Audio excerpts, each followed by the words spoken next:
सुनहरे गोबर की कथा।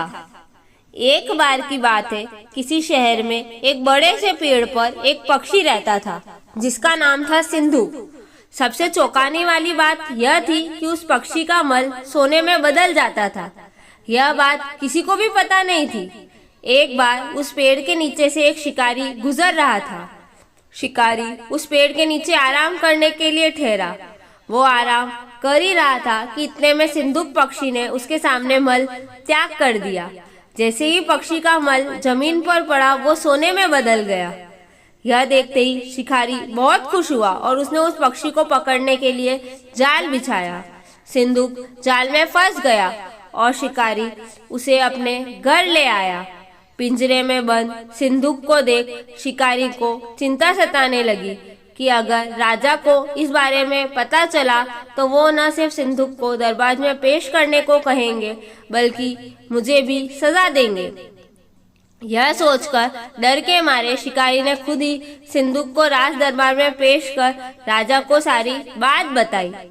राजा ने आदेश दिया कि सिंधुक को सावधानी से रखा जाए और उसे अच्छे से खाना खिलाया जाए। यह सब सुनने के बाद मंत्री ने राजा को कहा, आप इस बेवकूफ शिकारी की बात पर भरोसा मत कीजिए। कभी ऐसा होता है क्या कि कोई पक्षी सोने का मल त्याग करे? इसलिए अच्छा होगा कि इसे आजाद करने का आदेश दें। मंत्री की बात सुनकर राजा ने चिड़िया को आजाद करने का आदेश दिया। सिंधुक उड़ते उड़ते राजा के दरवाजे पर सोने का मल त्याग करके गया। यह देखते ही राजा के मंत्रियों ने उसे पकड़ने का आदेश दिया, लेकिन तब तक तो वो पक्षी उड़ चुका था।